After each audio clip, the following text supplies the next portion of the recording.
Shalom Bapak Ibu Saudara kasih Tuhan.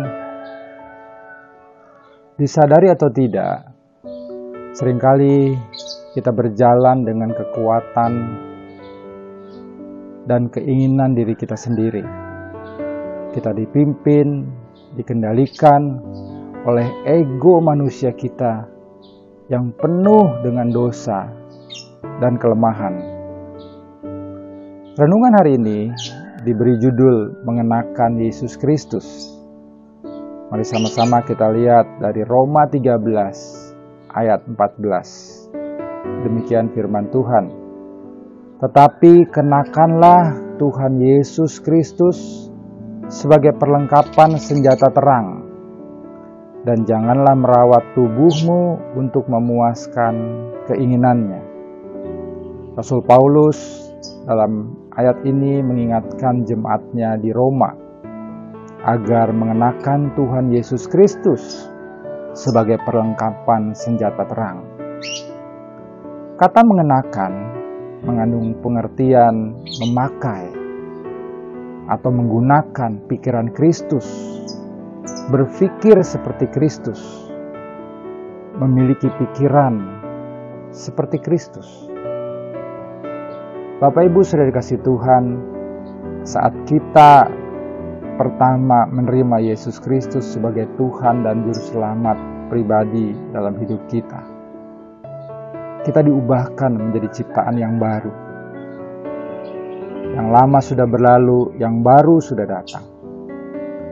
Kehidupan kita hari lepas hari terus diproses menjadi serupa dengan Kristus.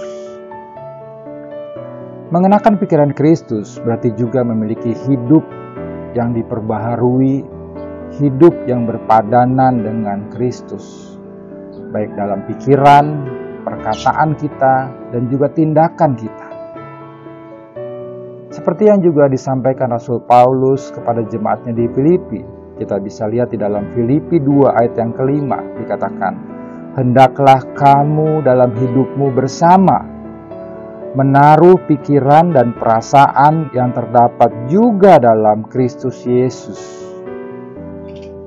Dengan mengenakan pikiran Kristus, artinya kita tidak hidup mengandalkan kekuatan dan keinginan diri kita sendiri, tetapi menampilkan karakter Kristus dalam kehidupan kita hari lepas hari. Selanjutnya dalam ayat ini dikatakan juga mengenakan pikiran Kristus sebagai perlengkapan senjata terang. Perhatikan Bapak Ibu, perlengkapan senjata terang. Artinya ada sesuatu peperangan yang tidak kita lihat yang terjadi dalam pikiran kita, yaitu antara keinginan daging dan keinginan roh. Dikatakan perlengkapan senjata terang. Oleh karena itu kita harus menggunakan pikiran Kristus sebagai senjata terang Allah, yaitu firman Allah, Injil Kristus, sehingga kita dapat menanggalkan segala tipu muslihat iblis dan perbuatan-perbuatan dosa yang mendorong kita. Mengenakan pikiran Kristus memampukan kita untuk mengalahkan segala tipu muslihat dan siasat iblis dalam pikiran kita, menanggalkan keinginan-keinginan nafsu manusia kita.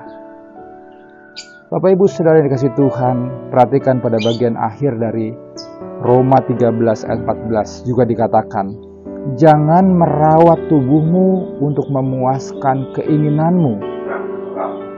Kata merawat mengandung arti mengizinkan, membiarkan keinginan-keinginan dalam tubuh kita, keinginan-keinginan daging kita, menguasai, memimpin, bahkan mengendalikan kehidupan kita, yang tujuannya hanya untuk memuaskan keinginan atau ego manusia kita. Bapak Ibu Saudara kasih Tuhan, dengan kekuatan manusia, kita tidak mampu menghalau segala keinginan-keinginan daging dalam kehidupan kita. Karena kita adalah manusia yang lemah, penuh dengan dosa dan kelemahan. Berperang sendirian akan membuat kita gagal, sehingga merasa kita lemah, tidak mampu, tidak berdaya. Oleh karena itu, Bapak Ibu Saudara yang dikasihi Tuhan, mari kenakan Yesus Kristus dalam kehidupan kita setiap hari, supaya kita bisa menang dan memiliki hati, pikiran, dan bertindak seperti Yesus Kristus. Selamat mempraktekkan kebenaran firman Tuhan. Tuhan Yesus memberkati.